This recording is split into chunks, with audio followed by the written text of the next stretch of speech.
Assalamualaikum warahmatullahi wabarakatuh. Perkenalkan, nama saya Linatul Fuada, NIM 2341101020096. Membuat video ini guna untuk memenuhi tugas mata kuliah komunikasi organisasi oleh Pak Oki. Di sini saya akan menjelaskan tentang pengertian komunikasi organisasi. Komunikasi organisasi adalah proses pertukaran informasi, gagasan, dan pendapat di dalam organisasi untuk mencapai tujuan dan sasaran yang telah ditetapkan. Berikut adalah ulasan pengertian komunikasi organisasi dengan lengkap. Definisi komunikasi organisasi. Komunikasi organisasi dapat didefinisikan sebagai proses pertukaran informasi, gagasan, dan pendapat di dalam organisasi untuk mencapai tujuan dan sasaran yang telah ditetapkan. Komunikasi organisasi melibatkan semua anggota organisasi, mulai dari pimpinan hingga karyawan.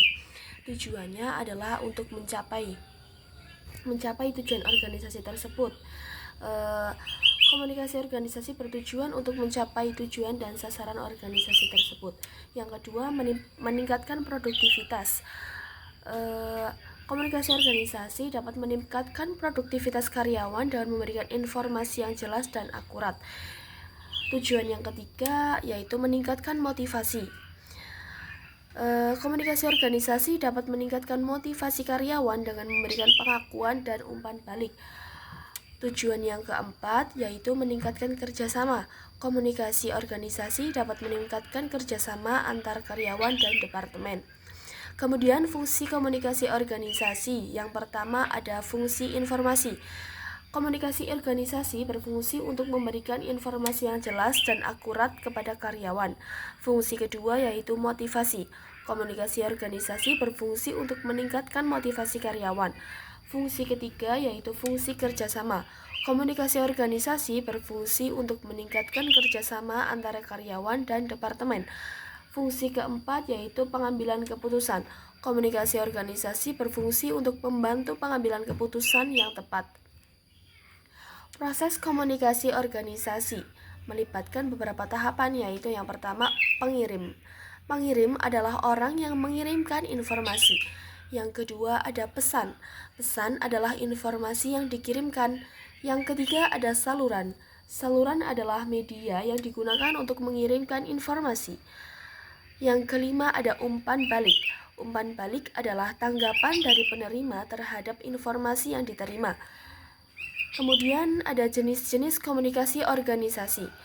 Apa aja sih jenis-jenisnya? Yang pertama ada komunikasi vertikal, yaitu komunikasi yang terjadi antara atasan dan bawahan. Kemudian yang kedua ada komunikasi horizontal. Komunikasi horizontal adalah komunikasi yang terjadi antara karyawan yang memiliki jabatan yang sama. Yang ketiga ada komunikasi diagonal. Komunikasi diagonal adalah komunikasi yang terjadi antara karyawan yang memiliki jabatan yang berbeda.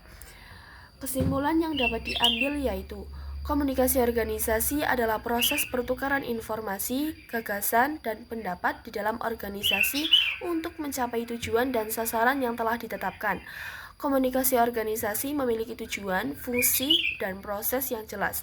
Dengan memahami komunikasi organisasi, kita dapat meningkatkan produktivitas, motivasi, dan kerjasama di dalam organisasi. Sekian dari saya. Mohon maaf atas segala kesalahan. Wassalamualaikum warahmatullahi wabarakatuh.